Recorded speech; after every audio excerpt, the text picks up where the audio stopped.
Hello, everyone. Welcome back to the Pick Six podcast. And it's already week 3 of the NFL season. Katie Mox and Will Brinson here, joined by Sportsline's finest, RJ White and Alex Selelnick, a.k.a.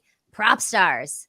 And hey, if you like winning picks, make sure you sign up at sportsline.com and use the promo code PICK to get your first month for just $1. Look at Brinson and I. I know. We look fantastic. Yeah. We always do, you but arguably look sharper than I do there. I don't know about that. I think I had never done a photo shoot like that. Like we flew out to Nashville. By the way, sportsline.com/join. Use promo code PICK first month for $1, obviously. Or scan the QR code. Scan the QR code. That's right. And yeah, like the whole photo shoot thing. Yeah, it's not really my bag, but it was interesting. I was like, could you guys the girl was doing the photo shoot had like good tunes going, which was a huge help because you have to stand there and do like weird poses and I will say that the one you can take the promo code down now. It's getting creepy. I will say the one thing that like we went to hair and makeup.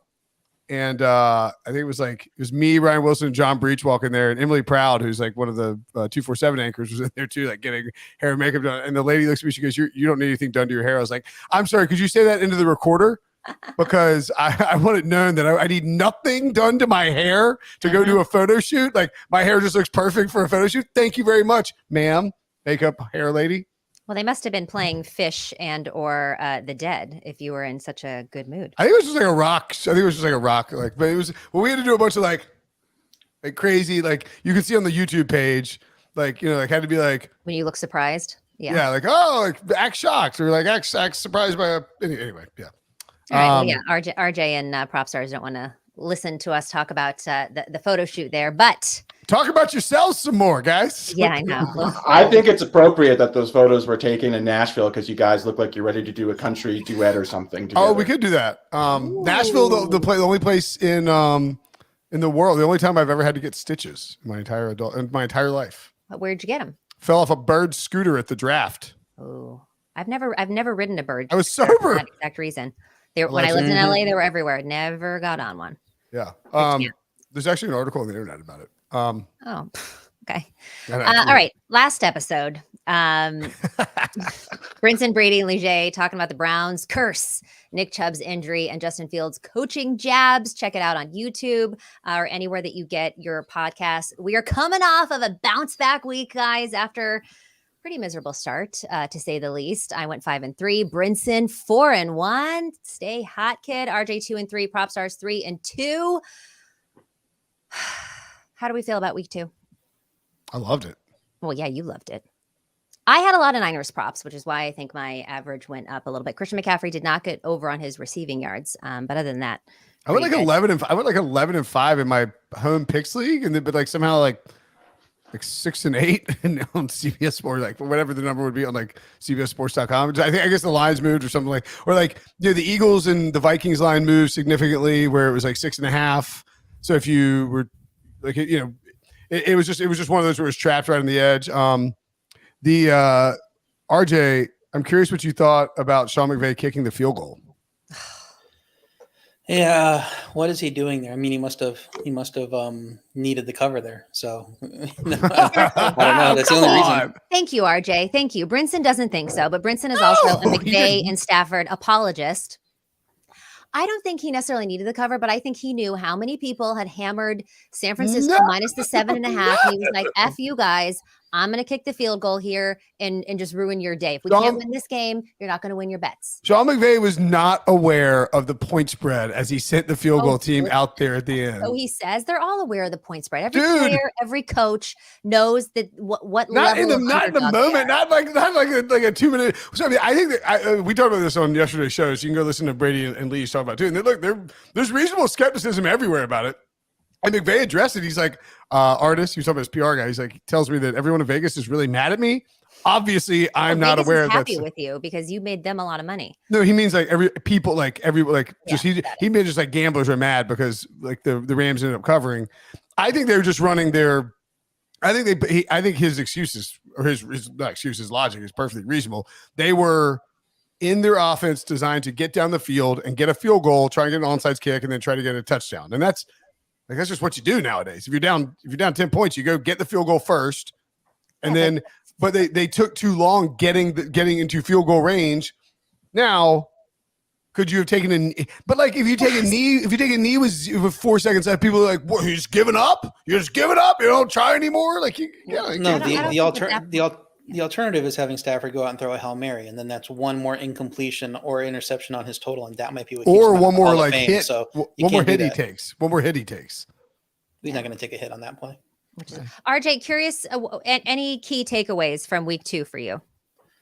Yeah, it was an interesting bounce back spot. It's typically an overreaction time because you see the lines move so desperately one way when people overreacting on lines. But I don't know that was necessarily the case. We had some decent line movement, but not as much as we usually see. So it was interesting to see which one of those played out. What I've seen, and that includes this week as well, is that the market really loves the Raiders. We saw them move the line in week 1 toward in that Broncos game, and they covered, and then they went back to it in week 2. They moved the line on the Bills game, and they did not cover, and then they're right back to the well this game. It seems like everybody's back in the Raiders. That line shot up to -2.5 for the Raiders. So I don't know what the market's seeing there, but that was kind of my takeaway: is which teams does the market like, and it turns out that's one of them. It is bizarre. Like we picked that game so we already did our segment between me and Coach Jonathan Coachman of the Early Edge podcast. You can check out Propstarz on there as well. RJ, you don't do Early Edge, do you? I do Early Edge. We do the NFL preview show on Tuesdays at 4:00 for an hour. Me and Larry go through every single game, give our leans, give our likes, our early best bets, get on the lines now. So that's a good one to check out. And then I do Early Edge in the morning on Sundays just to give a few best bets on the later lines, people looking at bet right before the game. I don't watch it out of principle because Coach is hosting and he and I are head to head. And he's like, Brinson was watching the Early Edge. I'm like, dude, and he's like Brinson of the Cover 3 podcast. I was like, dude, I can't watch Early Edge now, obviously. But yeah, like I think it is a good show to watch. A lot of sharp people on there, including Propstarz and RJ, obviously. And but we did the head to head. It was like we're picking it, and like I look at that game, I'm like, why are the Steelers should be favored in this game, right? I mean, I don't know. Maybe that's just me. Yeah. All right. Well, let's get into week 3 because we have a lot of games that we have to get by. Please note, guys, that all odds and lines are subject to change all the way up until kickoff. We are hitting these at about 2 p.m. on Thursday. There will likely be some movement, so go ahead and check with your book before you tail any of these bets. Starting with the Titans at the Browns. Browns are laying 3.5. This total 39.5. Obviously, the Browns coming off of a huge injury and blow to their season with Nick Chubb. And RJ, you can tell me about this, but I saw something that said that Nick Chubb was worth like almost a whole point against the spread. I think it was like 0.75. So this loss, and we've seen it change a lot of their futures odds, but just how big of a loss in the gambling world is Nick Chubb? Yeah, he's one of the few running backs you could say that about, that you can make the argument he's worth a point. I think, I don't know if I go that far. A lot of their success does come with the offensive line, but you couple that with the Jack Conklin injury from the week before, then you're starting to get a little more worried about the run game in general. So I think if they have any more key injuries to that offensive line, it could go downhill in a flash. The Jerome Ford looked good though. So behind that offensive line in filling in. So I don't think we're going to see a massive drop off here, but it really does stress that you're going to put the game more on Deshaun Watson's shoulders now. And never want to be there. And he has not proved that he can handle that. So this is his last chance to show something. Tennessee's pass defense is struggling. And so if he's going to do it, he needs to do it this week. But Tannehill looked much better in his game. I don't know if the Tennessee offensive line can hold up against Cleveland's defense. I think Skoronski's going to miss another week. Could get ugly for them. Even with that, I think you got to lean to Vrabel as a dog yet again. At +3, it was a lean for me. At +3.5, which is now in the market, it's a best bet for me. I think this line should be 3 at worst. Yeah, and we actually saw we saw in our rundown, you can see where we updated the lines and it moved to 3, Tennessee +3, and then like Browns -3, -115. So this is one that's kind of bouncing back and forth. So make sure you're shopping, getting the best line. The 3.5 versus the 3, obviously, huge. I mean, a huge difference in terms of how often you see, like that hit where 3 is that key number. I mentioned the me versus the coach thing. I'm like 2-7-1 on the season somehow, and that's it's humiliating. Long season, not that worried about it, but my 2 wins. Sound slightly worried. No, I mean, it's not great that they're throwing up the graphic that says 2-7-1. Yeah, no one likes the graphic. That's really the hard part. It's like, hey, can we just be done with that? Actually, I said that I joked that 271 is the area code of Brinsonville. It's actually not claimed yet. It's not recognized as an area code anywhere in the North American territory. So I'm claiming 271 Brinsonville. And when I am forced to move out of my house because my pics are so bad, that will be my area code that you can call me at. I will anywho. I will take the Titans here. But point being, the two wins are both Titans wins. It's the only thing I've won in this stupid contest because Vrabel's great against the spread as a dog. The Titans could be 2-0 as an underdog this year. They could have easily beaten New Orleans. And I think that the Titans play this style of game that is going to be conducive to not many points. You're going to see them run the ball a ton, try to make sure that Ryan Tannehill doesn't get sacked, doesn't make too many mistakes. A little worried that we saw them in week one against what we think is maybe a good Saints defense, that they struggled and only put up 15 points. And now you get this Cleveland defense to be pretty good, but a lot of injuries on the back end for Cleveland. I think Ryan Tannehill can do enough to get going. And I got this feeling, man, nobody's going to want to play Derrick Henry in DFS. People are a little wary of it in regular. I think you're playing in regular fantasy. It's got a feeling Derrick Henry's like due to pop one off. So I'm going to take the Titans plus 3.5. I actually think there's a decent chance they could win, but I don't think Katie will see many points. No, I lean with you guys on Tennessee here, but I'm going to take this under 39.5. I read a stat this morning that was pretty impressive. Through the first two games, the Browns defense has yet to allow an opposing offense to run a play inside the red zone. The offense, of course, now without Nick Chubb, led by Deshaun Watson, less impressive. Browns Steelers did go over, but that was because of 2 defensive touchdowns. Watson is 26th in success rate, 27th in sack rate. And I do believe that Tennessee's defense is a little bit underrated, in my opinion. I do think that they can wreak havoc on Watson. The Titans were able to put up 27 against LA, but the Chargers can't stop anything. I see this game being closer to maybe the Saints game in week 1, where Tennessee only dropped 15 points. So I will take that under 39.5. Yeah, I've got my eyes on DeAndre Hopkins as a potential bounce back candidate. His receiving yards is currently around 50. Last week, didn't practice all week, still ended up playing. Didn't look particularly good despite Tannehill having the good game. He's already logged a practice yesterday, which is certainly a good sign, full participation. So I think we're going to see a healthy DeAndre Hopkins in this matchup. I like him to go over 50 yards. As far as the Browns are concerned, offensive players on there, I was really impressed with Jerome Ford, but this is a matchup, in my opinion, where it might be worth fading him. Tennessee's rush defense, in my opinion, is as good as any in the league. Last year, they were first in rushing DVOA. This is carried over this year with Jeffrey Simmons clogging up that middle for Tennessee. So I think this is a potential spot to fade Jerome Ford. Really tough to watch Cleveland's passing game. Elijah Moore continues to have a huge target share, hasn't resulted in very much production. You would think that's eventually going to come, considering it's close to a 25% target share. But yeah, I'm just kind of avoiding this Cleveland offense, especially in this matchup against Tennessee. All right, let's move along to the Los Angeles Chargers, who actually played the Titans last week. And this is my favorite game of the week. Really? I mean, just because it's going to be stupid. Oh, yeah. it doesn't matter what the final score is. Yeah. And I think it's really interesting that the over-under here shot up from 51. We mentioned on the early odds show to 54.5. And has since dipped all the way back down to 53.5. The Minnesota Vikings -1.5 hosting the Los Angeles Chargers. Both teams 0-2. Both teams just total derp fest. I feel like this game, people are expecting. I mean, you think, you look at it, you're like, all right, cool. This is going to be 75-74, crazy 72-yard field goal in the game. At the same time, you kind of feel like there's a chance that this just ends up being these teams march up and down the field, and then Justin Herbert and Kirk Cousins keep falling over their feet in the red zone and nobody scores or something like that. But RJ, I mean, you look at this game and I would lean towards the over, but it's probably too high to play it at this point. But it's hard to imagine there not being a bunch of passing yards in this game, right? Yeah, I think that the over, it doesn't have much value in it at this point, but I would play Cousins over 293.5 pass yards. The Chargers still look like a lot less than some of their parts with their latest meltdown. Their offense moves the ball, couldn't figure it out on third down, 2 of 14 against Tennessee. Pass defense has been abysmal despite facing Tannehill in that game. Too many big plays, 20 of 24. Tannehill averaged more than 10 yards per attempt. Kirk Cousins has had 44 attempts in each of his first 2 games. You can do the math there. It's going to be a huge game for him if he gets anywhere near what we've seen from these 2 teams. Minnesota's pass offense can definitely hit those big plays that the Chargers are giving up with Jefferson, with Addison. So I think the game's going to go to whoever has the ball last. I think it's better to live bet it. I think if you want to play it pregame, you might go Chargers first half, just knowing that they tend to melt down, and then look to bet the Vikings when you get a good number with the Vikings at plus money.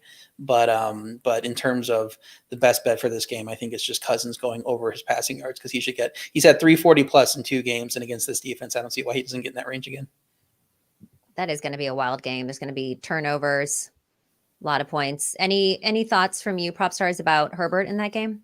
Yeah, I think this is going to be an explosive game, especially as you guys mentioned between the 20s in particular. So I love RJ's prop on Cousins. I think both teams will be able to move the ball quite a bit. I'm probably looking to invest in a lot of cheap pieces on both sides of the football. We obviously know, I think I saw Justin Jefferson's receiving prop is over triple digits. It's over 100 yards right now. I don't know if I've ever seen that looking at props and history. So yeah, pretty impressive number there for Jefferson.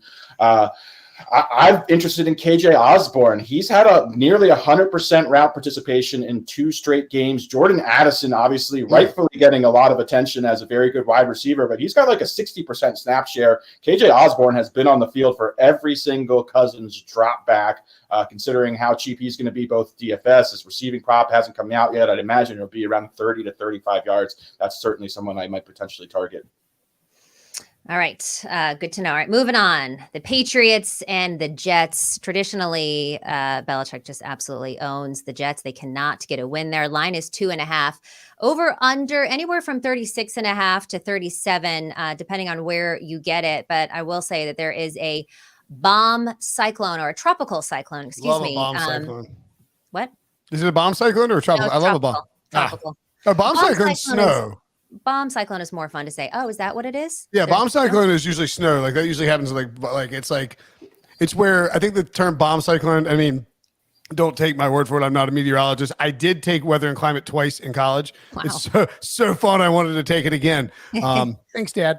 I think that a bomb cyclone is like basically this giant like thing of snow where like if it gets hit with the right pressure system, just unleashes like several feet of snow. This is an actual tropical cyclone. Yeah. Right. Like Which would make sense. Basically this is a poor man's hurricane. All right. A poor man's hurricane. Well, all that to be said, I'm taking the under. I kind of liked the under before I knew what the weather was going to be like. Look, the Patriots offense actually hasn't looked that bad. I mean, not as bad as I think, at least me, that I thought they were going to be. Mac Jones has had his moments. Kendrick Bourne has been a bright spot, had 2 touchdowns versus the Eagles, none last week. The Jets secondary is legit. They were able to hold Dallas to quite a few field goals last week. But I do think that the Jets defense is getting a little bit worn out. They've been on the field for 151 plays. That's the most in the NFL so far this season. But I just think that this one, weather and the 2 defenses, is going to be a slugfest. So even though it's really low at 37, I'll still go under. Brinson, yeah, I'm playing. I'm going with a teaser in this game. I'm teasing the Jets up from 2.5 to 8.5. Such a low scoring game. You don't expect the margin of victory to be very big. New England, I agree. They impressed against Philly, both offensively and defensively. A different team showed up against Miami. They did not look good at all in that game to me. Thought they were going to play a lot better. Run game continues to lack, even though Miami struggled against the run that week 1. Could not do anything. New England couldn't do anything in week 2. So I think the Jets defensive front should devour this New England offensive line that's been pretty beat up. Miami's offense gave the Jets a blueprint to have success with the run game. And when they, they kind of flipped the switch and we thought New England was going to have success in the run game. It was Miami that ran all over them with Raheem Mostert, and the Jets will try to do that with Breece Hall. They couldn't do that against the Cowboys. The game couldn't get going. My one worry is what Katie said about how many defensive plays that they were on the field for that game. So are they going to be tired for this one? I don't think so. Their 2023 is out the window.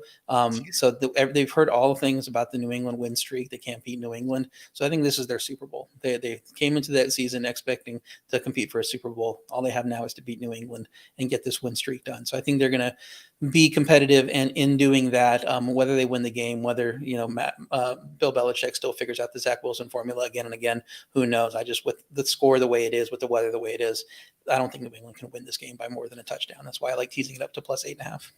Yeah, I think it's a pretty good team. I love that we get the first tropical cyclone. Not that we like tropical, not that we like hurricanes or they're devastating. I'm just saying we get the first weather thing and RJ's first teaser of the year in the same game. That's what I'm saying. Yeah, like I love weather. I think it's fascinating. Like I'm sort of obsessed. I'm sort of fascinated by weather. You took it twice. That's right. Weather and climate. Yeah. Yeah, I had another joke to make. I'm not going to make it. But my point being is I'm going to take the under in this one. And I think if you're watching the show right now on Thursday, live on YouTube, youtube.com/@NFL on CBS, I think you have to plug in. You can't just type the NFL on CBS. If you're listening to the show and give us a 5-star rating, subscribe, smash that like button if you're in the chat. Get the under in now because it is going down. It was 37. That's a really low over-under. It's down to 36.5 on FanDuel with the under juice to -115. And here's the thing about this under. The Patriots, one, it's weather. Two, these are two teams that are going to literally try to win the game with defense. Like, Bill Belichick is not going to let Bill O'Brien dial up plays designed to put Mac Jones in situations where anything could go wrong. Because I think he firmly believes, and I think the Jets believe sort of a similar thing, but I think Bill Belichick firmly believes that if he gets 10 points, he can win this game. Like, he thinks, like, the Jets believe, 3 points can win this game. The Jets lost. The Jets, defense held the Patriots to 3 points last year, and they lost the game.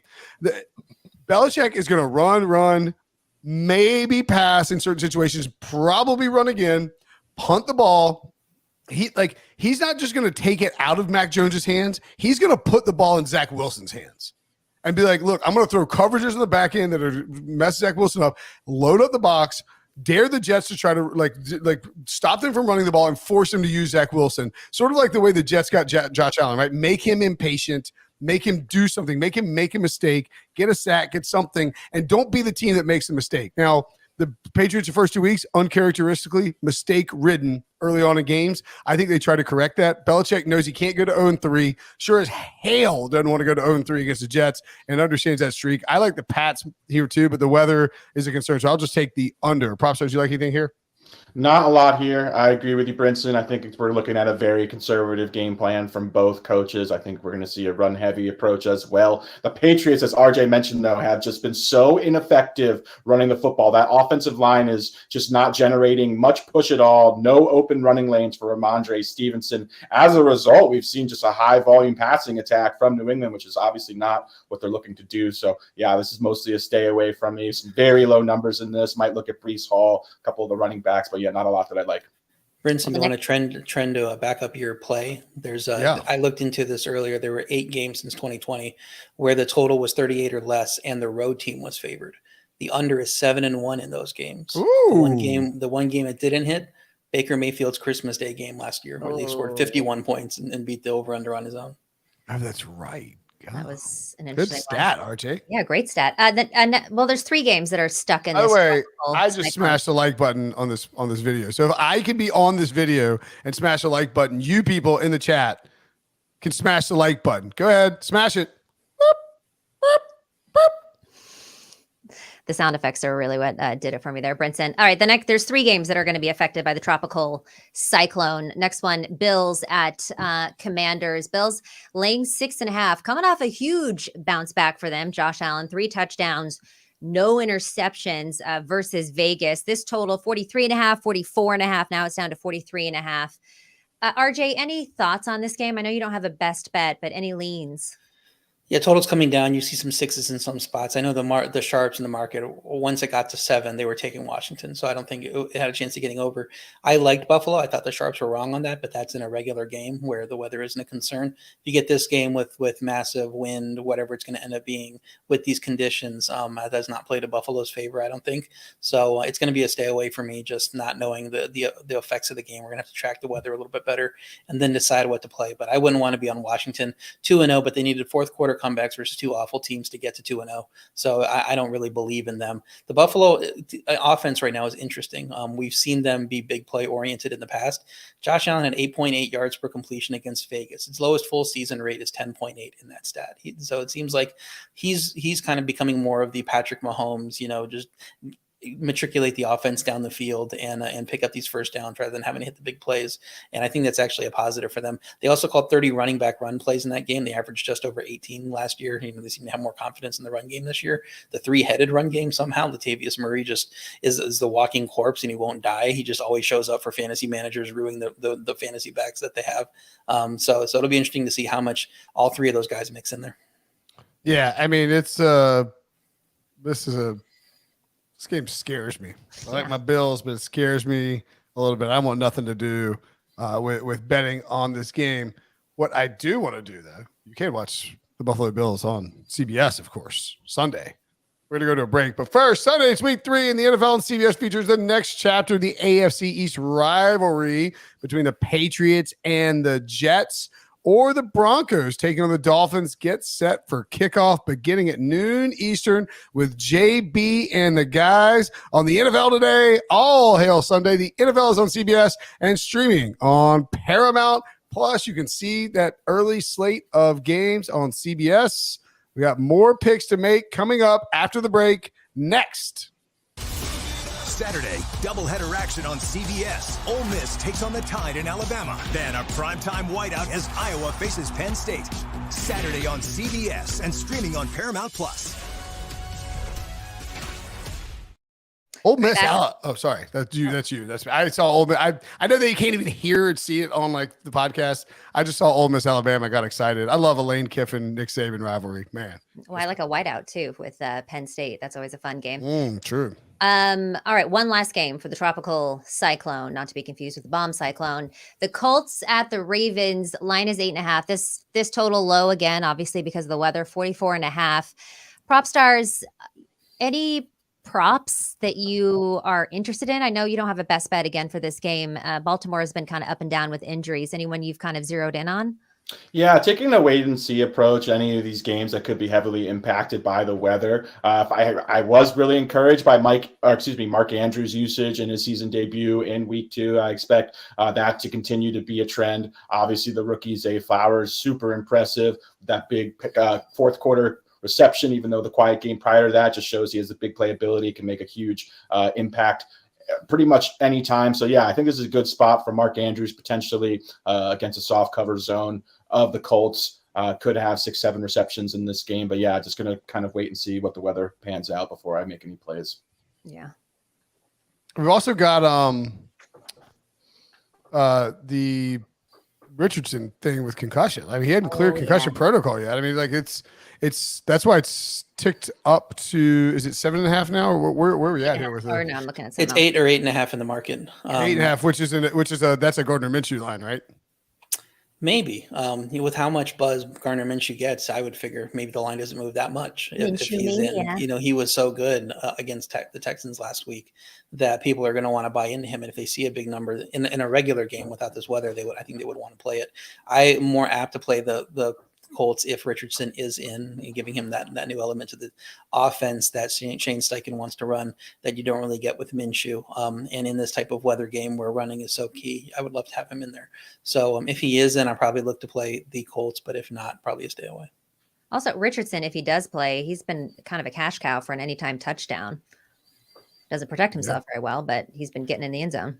I would tell people too, if you're for fantasy purposes, if Richardson got dropped, go grab Richardson and stash him on your bench as a quarterback. I mean, he's a fantasy stud with just how much he runs, especially near the goal line, if he can stay healthy. I mean, he put up, I think, 18 fantasy points in standard leagues, even with even leaving like basically at halftime with a concussion. So not a terrible way to potentially steal a league-winning quarterback.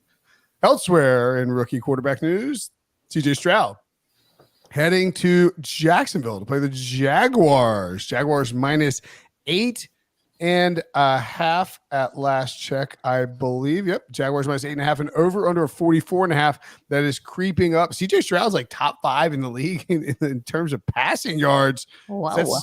I know, right? Maybe he's at least top 6 or 7. Does that scare you at all, RJ, with the Jaguars laying 8.5 here? Well, you know why he's top 5 or whatever in passing yards They're is losing because all the time. he's only played garbage time this year. They get down big right away. I think he was down 18 against the Colts at halftime, and put up some great stats in that game. But it didn't matter against the score. The number they lost by 11 in that game. Indy beat them by 11 in Houston. Jacksonville beat Indy by 10 in Indy, and I know that final was a little bit false. That Jacksonville got a late touchdown there. But to me, that just suggests, I know transitive property doesn't exist in football, but Jacksonville is so much better than Houston at this point with all of Houston's injuries that this should be a double-digit number. That's why if you can lay it at 8.5, which is what I did for a best bet, you definitely do that. Houston's pass offense has been solid behind a patchwork offensive line, but like I said, it's all the garbage time stuff. Their defense has collapsed with the safety injuries after a solid week 1. They might get one of those guys back this week, but Tavier Thomas has been excellent as a slot corner. He's going to miss the game now too. Derek Stingley got injured in practice. He's going to miss the game, it looks like. And so it's just these injuries just won't stop for Houston. And they were already pretty bad coming into the season. They were projected to be one of the worst teams. Now think of how bad the backups are, the guys that aren't starting for that team. So Jacksonville's offense did nothing right, but Kansas City's defense might be elite with Jones back. I think they can come in here and score 30 and cover this pretty easily. I'll tell you what go ahead. Whoa. It would be the first time that Jacksonville has won in the Trevor Lawrence era as a home favorite. Really? Yeah, they're 0-4. Wow. That's fascinating.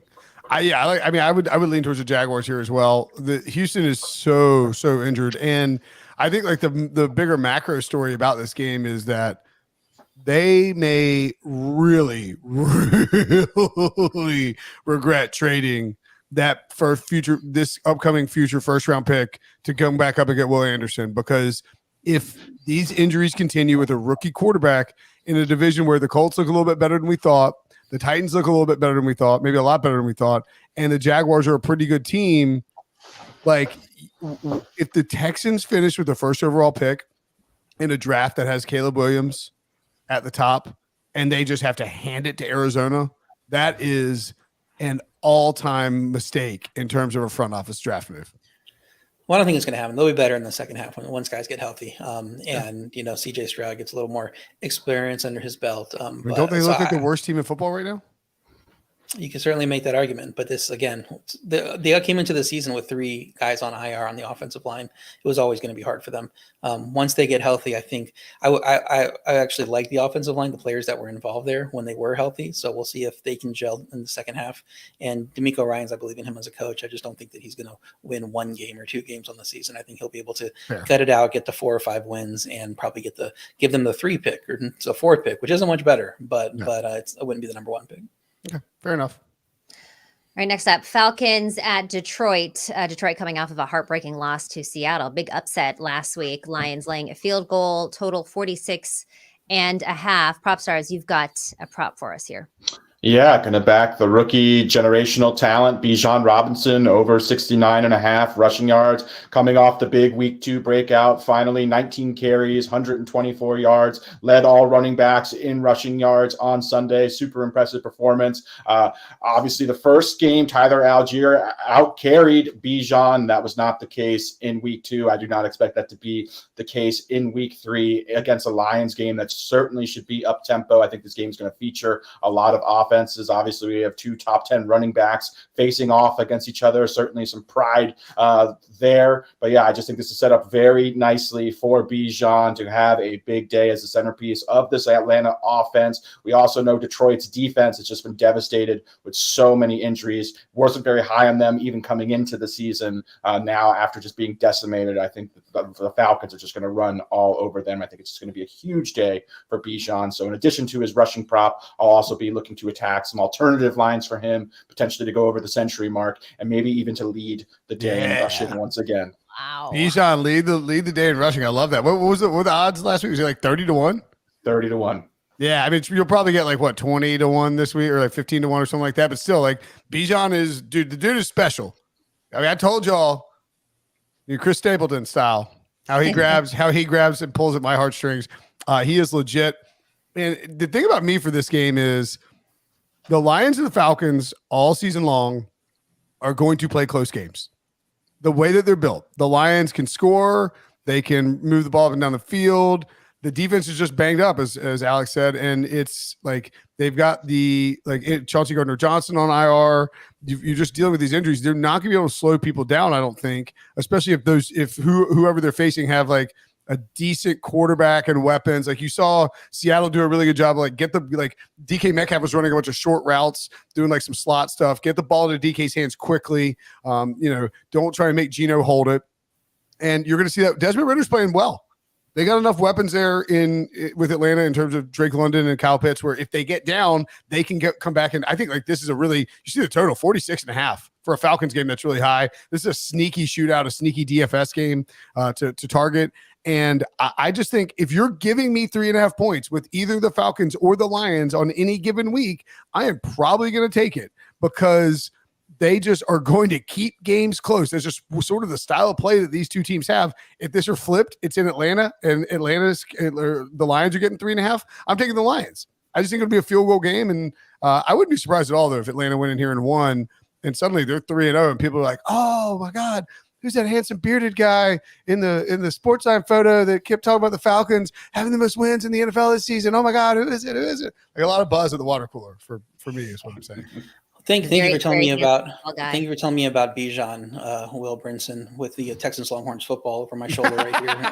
I'm glad you clued me into that guy. You're welcome, RJ. I knew that you might not have heard. No, I just meant I didn't mean everyone knew Bijan. I just meant that I think people this year soured on the idea of a rookie running back having a major impact in the way that Bijan has, because it had been we got Zeke and we got Zeke's Kareem Hunt and Saquon in 3 straight years where rookies were just dominant. And then people were like, I don't know if it's going to happen again. Rookie running back. So, and Bijan is just that dude. Yes. Yeah.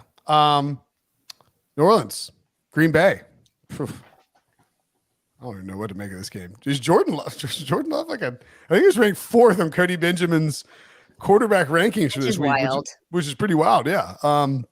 But look, Jordan Love 3 touchdowns in back-to-back weeks.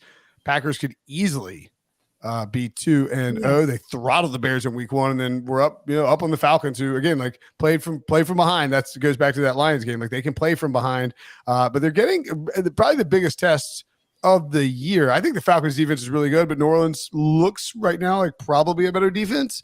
Green Bay hosting the Saints. Derek Carr. Oh, too bad it's not December in Lambeau Field, because my goodness, would it be lovely to get Derek Carr outdoors in the cold weather? Probably won't be the case. Still, at over under 42.5. I don't think we have any best bets here. RJ, what's your lean here? My lean would be the Packers. I would disagree with the Jordan Love sentiment. I was high on him coming into the year. He looked great that week 1. I don't think he looked very good last week, despite throwing 3 touchdowns and no interceptions. But he's going to be better. He was missing Aaron Jones and Christian Watson for that game. So you're really just relying on Romeo Doubs and a bunch of young guys who wouldn't be playing for most other teams, especially even a guy like Jaden Reed, who's talented, wouldn't be seeing a ton of snaps early on as a rookie, if not for these injuries. So it was a solid day for them. When you take into account the injuries, I'm optimistic once they get healthy that this could be a really good team. Their defense could not stop the elite run game last week of Atlanta, but New Orleans running backs have been awful, and now they're down to Tony Jones and Kendre Miller coming in on his first healthy game. We'll see how good he is in that, but don't really have an expectation there. So it's going to be on Derek Carr to engineer the offense and score a bunch of points here to keep up if Jordan Love gets some of these guys back and is able to score some points. New Orleans was a little better in the red zone last week, but they're still taking too many short field goals. They still are not very good at closing out these drives. I would love Green Bay in the spot if not for the injuries. I'm surprised the market is ticking down. Maybe they don't expect some of these Packers guys to come back, but I do believe Aaron Jones was back on the practice field on Thursday, so that's good news for him. Let's monitor the Friday injury reports here, and if we get some positive news from some of these Green Bay offensive weapons and David Bakhtiari at left tackle, then I'm going to be on Green Bay. Dig it. The Denver Broncos headed to Miami. Miami Dolphins 2-0. Tua Tagovailoa, the consensus favorite to win MVP right now. And we have a Dolphins team that is favored by 6.5 with an over-under of 47.5. The Broncos 0-2, desperate to get a win in the Sean Payton, Russell Wilson era, and doesn't look exactly great for them, RJ. Probably not this week. Yeah, I mean, you're going down to South Beach or whatever. It's like closer to Fort Lauderdale. It's like closer to RJ than South Beach. You're 6.5-point dogs. Your offense has been okay. Your defense doesn't look that great. This is a robust total. I feel like this could be a pretty big shootout, RJ. The offense kind of has been okay. It's hit a few big plays in week 2 early on, and then mothballed Marvin Mims for whatever reason. He was the guy that was hitting those big plays, and then they just took him out of the offense and decided to try to execute down the field, and that was not working. And that's how you lose a 21-3 lead or whatever it was, and need a Hail Mary to pad your stats there and make the offense look better than it is. The line against New England said that Miami was elite, being favored by 2.5 in New England. And this doesn't say that they're elite, being just 6.5 at home against a bad Denver team when they've had a good home field advantage, especially early in the year when these teams have to play in that heat and they get in the sunlight of the stadium, and it takes so much out of you in the second half. So I'm confused why this game is so low. I know Larry likes Denver on this side, especially at +7, but I think this line should be like 9.5. I mean, Miami's defense stepped up versus New England despite the injuries. This is going to be an easier test here. They should get some guys back. I think Teron Armstead's on track to come back this week. I think Jalen Phillips is going to play this week. We'll see if Jalen Waddle's okay to play. And if he is, it could be a bloodbath here for me because Denver's defense, you just have in your mind that they have a good defense because we just expect that year in and year out from the Broncos, but they've been really bad. They were the reason that Washington came back in that game and scored all those points. And I think Miami, with their offense, they could score 40 in this game. It wouldn't surprise me. So I would go Miami here. -6.5 just seems too short for me by a long shot. So that's why it's my best bet. Yeah, I'm taking something kind of ugly. I'm going to take Russell Wilson over 1.5 passing touchdowns at +123. And I agree with you, Wilson. I do think this might be a little bit of a shootout. No, I don't think that Denver is going to win this game, but they're definitely going to be playing from behind when you got the NFL's best offense right now in Miami. Wilson's definitely going to be airing it out. He's almost back to his old self, right? He had that 50-yard Hail Mary at the buzzer. Certainly something to build off of. First half, he was awesome. He averaged like 19.3 yards per pass attempt. Like he looked like old school Russ throwing down the field. Yeah, there's some remnants of that in there. And yes, there's the Vic Fangio revenge game angle. So that's a little bit worrisome. He's definitely going to be under pressure, but he has cleared this in back-to-back games, 5 passing touchdowns on the season so far against some pretty solid defenses up front, Vegas, Washington for sure. So I think that Russell Wilson at least gets 2, and I like the plus money there. Alex, you look like you, go ahead. Oh, Russ. Yeah, I think Russ has looked good when there's been a clear game script for him and when there's been designed plays for him. When he's had to ad-lib, though, is when he's looked like the Russ that we saw last year in Denver. So it's kind of been a tale of two halves. He's looked good early on in the game, and then it's kind of tailed off as the games progressed. I agree with RJ. Mims playing 16 snaps is inexcusable when he offers that level of explosion. He needs to be on the field more. Absolutely. Denver definitely having a tough time being balanced, just not really rushing the ball very effectively either. That certainly would help them out a bit. As far as Miami's offense is concerned, Waddle appears to be very iffy. If he does not play, Tyreek Hill's receiving yards is 83.5, which is just very low considering the type of target share that he's likely to get, even if Waddle does suit up. So that kind of seems like a free roll to me in the sense that if Waddle plays, that's the number he's easily going to go north of a lot of times. And Waddle was not at practice on Thursday either. So same sort of thing with Anthony Richardson, where you haven't cleared concussion protocol on Thursday. You're getting pretty close to the point where you if you don't clear by Friday, I don't think you're playing, right? Yeah, exactly. So, yeah, I think it's a bit of a free roll to take Tyreek's receiving yards at 83.5. So I think that's a very good look. I agree this game does have some sneaky shootout potential as well. Yeah, I'm on the over, by the way, for a best bet. I guess I took it 48.5, so I can't take the 47.5 out there, right? Is that how that works? Hey, what? 45? 45, anyone? 45, yeah. Well, buy it down if you want to. All right, we're going to take a quick break here, but we come back. We're going to take a look at the afternoon games. You're watching Pick Six. We'll be right back. The Scudetto, where the soul of Italy meets the pinnacle of calcio. Catch Serie A on CBS Sports Network and streaming live on Paramount+. Someone would like to explain to me why I've taken the Carolina Panthers the first 2 weeks of the season against the spread. I would love to hear it. What a miracle push in week 2, just garbage time. And they are headed to Seattle with the possibility of Bryce Young not playing. An ankle injury kept him out of practice on Wednesday. I actually haven't seen the Panthers practice report. He didn't practice Thursday. Didn't practice Thursday either. Not a good sign. Look, Panthers are 0-2. Who didn't practice? Sorry, I blanked out on what you said. No, Bryce Young didn't Bryce Young. practice. Is it not a bad sign? I mean, for the short term, it might be a good sign because you know the backup is. Andrew Gregory Dalton, of course. Oh, Is that a good thing? I mean, no. In the short term, I think Andy Dalton's probably better than Bryce Young. Look at what Bryce Young has done in the first 2 games. I think in the short term, Andy Dalton, with his experience, can at least get the ball down the field and maybe score some points, even with his bad receiving course. So, I just don't know that they can. Well, I mean, they can move the ball down the field like with several plays, but they can't. There's no one to attack deep on this team. There's nothing vertical for the Panthers, and the offensive line, doesn't protect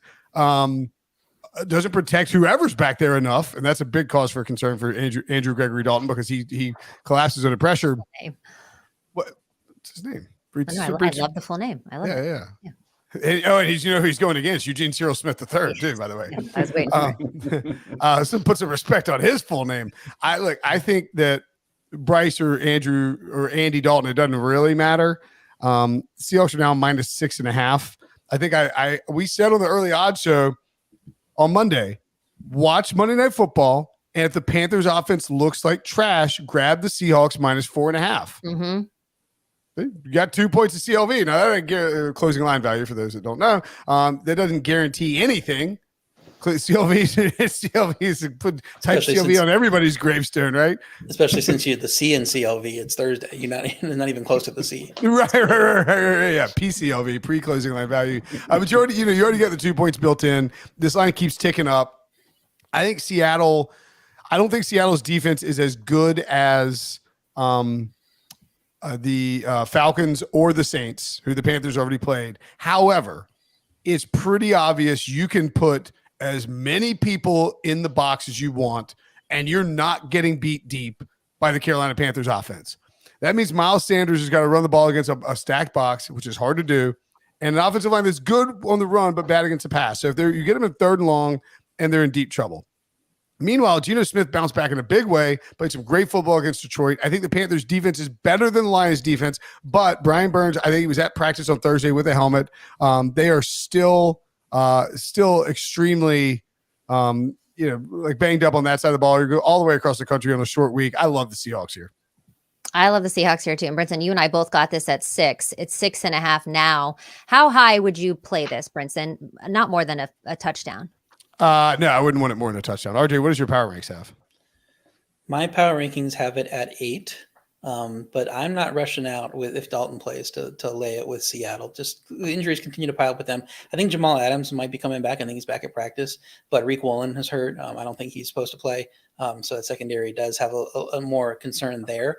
But if Dalton can be, Geno's haters were justified in week 1. I've been the biggest Geno backer of anybody.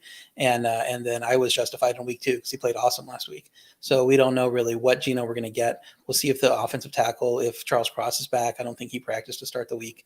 But even despite the injured tackle, Seattle had 4 touchdowns, 3 field goal attempts against a defense that limited Kansas City. So that was good to see. Carolina's offense looks bad, less than 300 yards in 2 straight versus average defenses. So I do think Dalton could make a difference there. But Seattle's just too banged up to me to lay a bunch of points. So even at 6.5, I'm starting to lean the Carolina side and then hope we get an ugly little, 24-20 type of win for Seattle and they get out of there with a win. Yeah, well, I'm still taking the 6. I'm taking the 6 with Seattle. I just feel like maybe they're banged up, but Seattle is a good team and Carolina is still kind of figuring it out. Yes, Seattle lost to the Rams, but that's kind of how it always works out. We've talked about it on the show. Pete just can't seem to beat McVay. And the Rams are better than everybody thought they were going to be coming into the season. The Hawks' comeback win against Detroit was really impressive, especially down some key offensive players in that game. Geno threw for 328 yards, 2 touchdowns, no interceptions. Even if DK Metcalf isn't 100%, Kenneth Walker III has actually been pretty solid. Seattle's defense is a little bit worrisome. They're the only team to allow multiple 30-plus point games this year, but they're not up against Matt Stafford and Jared Goff. Either it's Bryce Young, who's been struggling, or Andy Dalton that has a hard time putting points on the board as well. So I will still, I'll still lay the 6 points with Seattle. All right, moving on. The Bears at Kansas City. I will say, I was watching a clip of Up and Adams, Kay Adams show, and she thinks that the Bears can beat the Kansas City Chiefs, which I am high on the Bears, but I am not that high on the Bears. This line, 12 Who said that? Half. Huh? Never heard of her. Okay, we're not getting into that. Kansas City minus 12.5, over under 48.5. Again, I feel like I'm on a bunch of really gross props today, but I think that Justin Fields can get over on his passing yards, which was 171.5. He's thrown for 213.5 yards per game, 42 more than this prop total. He's also gone over the average for his season prop. It's 180 yards, so that's by 33.5. The Chiefs are ranked 19th in their pass defense, are allowing 223.5 passing yards per game. Well, the only thing that worries me about this with him, because he has been throwing the ball a lot, is the Bears did this last year where they try to make him a passing quarterback, and then they realize it doesn't work, and then they just let him run the ball. So hopefully they don't do that this week and just change the course and they continue to let him throw the ball. Now, there's no way I would ever take the Bears, even the 12.5. But I do think that Fields is going to get over this 171. Well, this might be the week that he does run the ball because he kind of lashed out at the game plan. It seems like he's thinking too much, and he's just going to go out there and play. And if he does, he might get one of those games where he's only throwing 20 passes, even if they are. That would be horrible for me. So I like the under in this game. I have it as a best bet at 48.5. We actually put it on Sportsline site at 49.5 at the beginning of the week before it dipped down to 47.5. I guess it's creeping back up for some reason, but this just seems like a great spot with this Kansas City games where they are huge favorites, where you take the under because they're 6-10 against the spread as more than 10-point favorites since 2018 when Patrick Mahomes entered the league. But the under is 11-5 in those games, with the three of the overs being on the road. The only three games that were on the road in that slate did go over. So if you just take the home games here, it's 11-2 to the under in this kind of spot for Kansas City. So that's why I don't think there's going to be many points in this game. I don't think the Chicago offense is going to score a bunch of points, 4 and 4.6 yards per play in their first two games. Now they're going against what might be one of the best defenses in the league, just 2 touchdowns allowed to Detroit and Jacksonville's offenses, which a lot of people are optimistic on entering the season and still think are pretty good. And Kansas City's offense didn't score a ton versus Jacksonville, but 6.2 yards per play. But they're just struggling to score points. We'll see if they can get it done here. If not, maybe the Bears can sneak in with the cover, but I think your best play is just to take the under here. Yeah, what are the Chiefs good on defense? I mean, Chris Jones back helped a ton against Jacksonville, but they are pretty good. But they've given up no points. It's crazy. Yeah, I think 4.2 yards per play. I think it was against Jacksonville. I mean, that's really good against a offense that looked pretty solid in the first week. 5.3 allowed to the Bears as well. I mean, the Lions. Excuse me. So yeah, I mean. But yeah, I'm staying away from this one. I would lean the Chiefs. I think the under is probably the better look, as RG points out. Alex, you got anything here? I do, yeah. Not high on the Bears, but I am high on the rookie running back, Rashawn Johnson. Very impressed. 3-down, versatile skill set. Has 8 receptions through 2 games. Last week, Dante Foreman, who they signed to a 1-year, $2 million guaranteed contract, was inactive. So, yeah, I think Rashawn Johnson is going to continue to be utilized more and more by Chicago's offense. I could see him potentially overtaking Khalil Herbert as the feature back. Last week, they were splitting series up until Chicago was just forced to abandon the run. So I like him over 34.5 rushing plus receiving yards. I think he's going to be on the field quite a bit. I think he offers a 3-down skill set. Obviously, we've seen Justin Fields throwing in the ball, considering he's got 8 receptions and limited playing time. So he's definitely a player on the rise and a guy I like this week. More Texas football running backs. Gotta love them. Put that away. I did a horns. I was like, we do that coach show again. It was like, anyway, I was trying to do something that I was did a horns down for no reason whatsoever. They were like, was Brinson throwing gang signs? What's happening? Cowboys at the Cardinals, another double-digit point spread game. Dallas Cowboys have been extremely interesting the first 2 weeks of the season. They're favored by 12.5 here, over under 42.5, climbing a little bit with that juice. And actually, I guess it was 43 and dropped down, but still juiced up to the over. The interestingly, Alex, is the way that this is sort of working out what we saw in week 2. I didn't learn anything about the offense in week 1 for the Cowboys, but week 2, Tony Pollard, 25 carries, and CeeDee Lamb, the alpha. This fits in with what we saw from Mike McCarthy when he was running offenses in Green Bay, where he has got one guy one lead back and one alpha receiver, right? Yep, couldn't agree more, Brinson. I think CeeDee Lamb is ready to take that leap into the elite tier. I'm talking like the Justin Jefferson, Tyreek Hill. So impressed with CeeDee Lamb so far this season. Love him in this spot this week to go over 69.5 receiving yards. For one, the Cardinals are a significant pass funnel. Teams that play them opt to go pretty pass heavy. The run defense has actually been fairly good for the Cardinals through the season. So yeah, we just saw even in 2 blowouts, CD easily eclipse this number. I think he's going to have a pretty high target floor, even in spots where they're heavily favored, even in spots when they're implementing a conservative game plan. The passing offense is engined by CeeDee Lamb, who I just think is way too good for a number this low. So I'll back CD pretty much blindfold at this number under 70 yards. I kind of dig that. Katie, you got a bet here on the Cardinals, right? I do. And look, I wasn't willing to take the double digits with the Bears as dogs against the Chiefs, but I am willing to take the 12.5 Cardinals, take those points there versus the Cowboys. Look, the Cowboys have a plus 60 point differential, but they've benefited from very, very high turnover rates from their opponents, 30% of drives. The Cardinals are -7 and considered one of the weaker teams in the NFL, but they've been a little bit more impressive on offense than I would have thought. And you just have to think that there's got to be a little bit of regression coming for Dallas with this kind. I don't want to say it's luck because the point differential or the turnover differential, but the Giants were so bad in week 1 that I think the hype on this Dallas defense is just a little bit too high. And RJ, you can probably talk to this more, but 10 is really a key number in terms of frequency of margin of victory in the NFL. So a point spread over, 10 is going to be more valuable. Last year, I was looking at a graph this morning, and last year, point spreads of 12 or higher just saw a 2% cover rate. So this is one where it's ugly, but I'll roll the dice and say that the Cardinals can stay within 12.5. I also think if Dallas gets up to a huge lead, they might, take their foot off the gas a little bit and then leave the Cardinals to have a little backdoor cover here.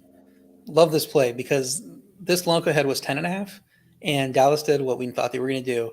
In Arizona, almost won that game and screwed up everybody's survivor pools, and they didn't in the end, but they did cover. So that's 2 Arizona losses, 2 covers. Yet the line inflates from 10.5 to 12.5. It seems like no matter what Arizona does, it can't get respect, and it's going to get even more disrespect. The Jets hung in the first half in that game before the offense fell apart. It's not when you see the final score, you're like, okay, it was completely dominant from front to back. I thought they were actually okay early in the game, and then the Dallas offense is just 2 of 6 in the red zone. So it's not like they're generating a lot of points touchdown wise. They don't need to against these teams. Kicking field goals, but field goals is not the way you cover 13 on the road. So Arizona's offense was good against Giants D, 6.3 yards per play. I don't think they're going to score points here, but just being on the road, being Arizona's been frisky. I think the value has to be Arizona. If you play this, you got to play Arizona or stay away. Let's go, RJ. Also worth noting, like last year, I think the first meeting between the Cowboys, and obviously it's not apples to apples here because Kellen Moore was the play caller, but I think they held the Cowboys to like 17 points in the Eagles' first matchup. Jonathan Gannon coordinating against Mike McCarthy's team. So, some familiarity in terms of Jonathan Gannon going up against this Cowboys offense. Yeah, totally. All right. Pittsburgh Steelers coming off of a pretty big win there on Thursday night, or was that Monday night? Monday night. Yeah, today's Thursday. So that would be Monday night. That's right. Today is Thursday, Catherine. Yeah, today is Thursday. The Niners are playing tonight. Hell yeah. Anyways, but that was mostly due to defense. Pittsburgh defense had 2 turnovers that resulted They didn't run a single play in the red zone. Yeah, Kenny Pickett, for someone who looked so good in the preseason and went 5 for 5 with touchdowns every time that he was in, he has struggled mightily. And obviously Matt Canada, a lot of people seem to blame him for everything, rightfully so. Raiders favored here, -2.5. This total 43. Propstarz, what are you looking at for this?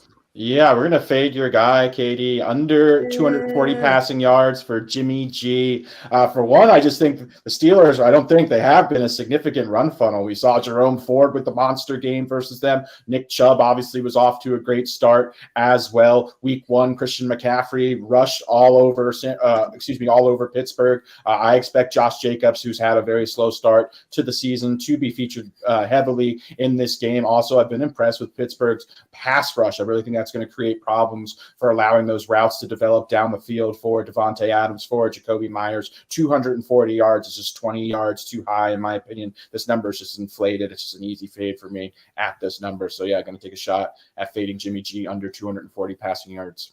Fair. But Josh Jacobs, part of his struggles is that his offensive line is terrible. I mean, he has the worst before contact yards per attempt in the league for anybody with any type of volume. And so I don't know that changes just because Christian McCaffrey went off on this offense and the Browns with their great offensive line went off running the ball. I have this as the second leg of my teaser. I mentioned the Jets way earlier. This is the second leg, teasing Pittsburgh up to plus 8.5. This market has moved.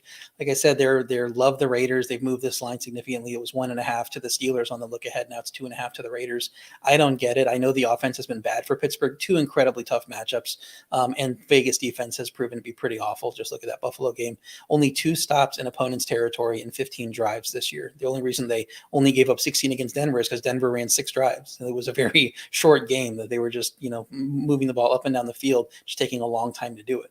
So whether the offense for Pittsburgh is capable of holding the ball for 40 minutes like Buffalo did, I don't know. They haven't looked great, but maybe they could do it here because the Vegas defense is so bad. Offensive line, like I said, is a problem. I would play Pittsburgh at plus 3 if available. Right now it's 2.5. So that's why I put it with the Jets as part of my teaser. I think teasing both of those teams up to plus 8.5 is a great look. Are you surprised at all that like Pittsburgh? I don't really get this line. Like I'm just kind of. I mean, I guess as I pointed out on on HQ earlier today, it's like there is a sneaky little factor here where Pittsburgh's playing on Sunday night, not Sunday at 1 or Sunday at whatever time on Pacific Coast, Sunday night in Las Vegas, which means you might have a little later curfew on Saturday night in Las Vegas. I'm just saying, if I knew I didn't have to do anything until 8 o'clock at night on Sunday and I was in Las Vegas on Saturday, I mean, I'm not a professional athlete. You in Las Vegas. Well, I don't know. Well, I think I'd be great in Las. I think I'd be great in Las Vegas, Katie. I think no matter how long anyone sends me out there for at any period of the time of the year, especially if there's a big party and football game going on, I think it'd be fantastic out there. I'm just saying. Yes. 8 o'clock at night. Maybe a little different than maybe a little different than like a 4 o'clock game, right? Where it's 1 o'clock Vegas time. It's like 5 o'clock at night. Don't those coaches know that? I mean, they're not going to put them up at like the MGM Grand or anything. I mean, they're going to be staying way away from the strip. And I just feel like there's been like some kind of home field advantage for Vegas where like I just feel like we've seen a couple games where teams are a little lethargic it's like in the NBA when they get that South Beach flu. Did they call it? Right. Or they James Harden, you can like literally it's like a 1-to-1 correlation of where James Harden plays well versus like where the best strip clubs are, which is but it's not like anecdotal. It's like been mapped out. Like he just lights up. If he played in Tampa Bay, it'd be unbelievable. Anywho. Real quick, because we got to get out of here. We're already over time. But tonight, Niners, Giants. Niners laying, I think, 10.5 at this point. Would you be asking this if it weren't the Niners? Just out of curiosity. No, of course not. Okay. Of course not. I bet the Niners on Sportsline, sportsline.com/join. Use promo code PICK. RJ, I put all my bets in before I wrote my article. How about that? I got the Niners at 10. No Saquon Barkley. No Andrew Thomas. This is a tough spot for the Giants. Short week. They stayed out there after that crazy comeback against Arizona. Christian McCaffrey is like 79.5 rush yards. Yeah, Give me the over, unless it's just like defensive scores and a blowout. I love the Niners in the spot. Prop, you have any props? I think we see your guy, George Kittle, knock off a couple of those touchdowns on that season-long prop for you, Katie. Ooh. Yes, So, because the Giants have been, by the way, that's why I'm wearing my Kittle shirt today. The Giants have been vulnerable to tight ends, and George Kittle in prime time is when he comes alive. You saw that Deebo Samuel had the bulk of the work last week. Ayuk still dealing with a little bit of an injury. So yeah, give me George Kittle all day long. Katie, if you bet that twice, yeah, I was going to say, Katie, if you bet you had the first touchdown score of the Steelers. Not on this show, but yes, on Monday Night Football. But I'm saying the move is if you bet Kittle first touchdown score, make sure you bet him anytime touchdown, because like he could score later and you would wipe out your losses on first touchdown, and then bet, as Propstarz points out, bet 2 touchdowns, and frankly you should probably sprinkle a little bit on 3 just in case. Let's go. RJ, any thoughts on tonight? With Saquon out, Waller's number is too low in receiving yards at 47.5. I think he's going to go over that considering how much they're going to have to throw in this game. I laid on Sportsline at the -10 for San Francisco, so I think they're going to win. Just those offensive line injuries are too much, I think, for the Giants to keep up in this game. But I do think with them being down in the second half significantly, as correlates with that play, that Waller's going to get a lot of looks like he did in the fourth quarter last week. I think he was only at 20 something yards, and then he got 50 yards in the fourth quarter. And Waller DFS captain is what you're saying? Well, Waller for an Exactly. anytime touchdown, I believe, is like 3-1 too, which I actually love that a lot. All right. I've took up too much time talking about the 49ers. Thank you everyone for joining us today. Make sure that you join us on Sunday for the Super Friends show and more NFL coverage next week. Remember to like, comment, and subscribe on the YouTube page. If you're listening to the audio version only, download, follow, leave a 5-star review, and tell your friends to listen and watch the pod. Good luck on your bets next weekend. And the Super Friends will see you for a recap Sunday night.